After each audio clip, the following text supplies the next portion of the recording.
Epigenetics is a fascinating, growing field of research. It is the study of changes in gene expression without changes in the gene itself. DNA methylation is a type of epigenetic mechanism for gene regulation where the enzyme DNA methyltransferase adds a methyl group onto the DNA. Because of this, transcription is inhibited. Differential methylation marks have been reported in almost every type of cancer and are commonly used as prognosis indicators.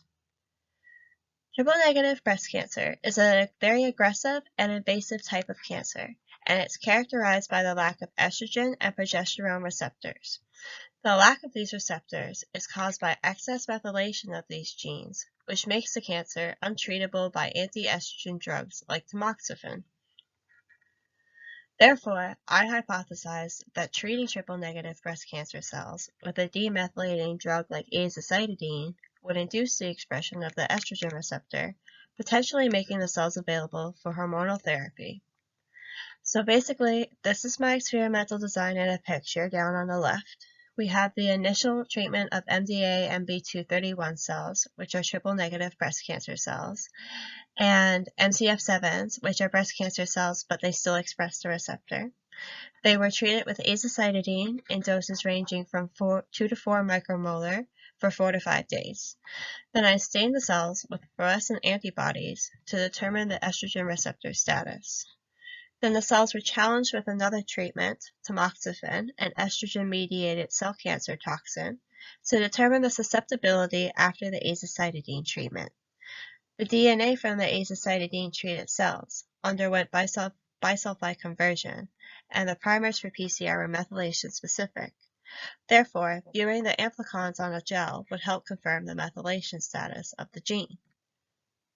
The results from cell staining show that the receptor was present in both the untreated MDA cells on the left and the treated in the middle. The green fluorescence seen here is expected in the MCF7s on the right. They were used as a positive control, but it wasn't expected in the other ones on the left. To determine whether azacitidine leads to increased susceptibility of tamoxifen, I used an MTT assay to measure cell viability with a one-way ANOVA for analysis. Surprisingly, there was no significant cell death detected between treatment groups. To investigate further, the tamoxifen challenge was applied to the MCF7s, and there was still no therapeutic effect. So, in conclusion, the results of this study are inconclusive.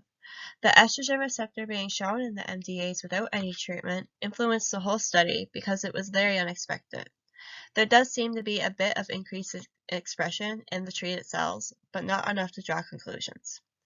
It could have been caused by a nonspecific binding of the antibodies or due to mutations in the cell line because the cells were highly passaged. Tamoxifen did not have an effect on cell death.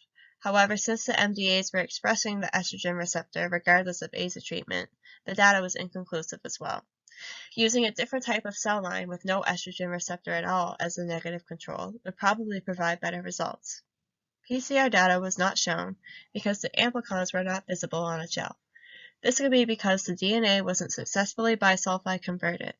However, visualizing the amplicons on a gel was another method of determining the estrogen receptor status and could have potentially explained the unexpected cell staining results.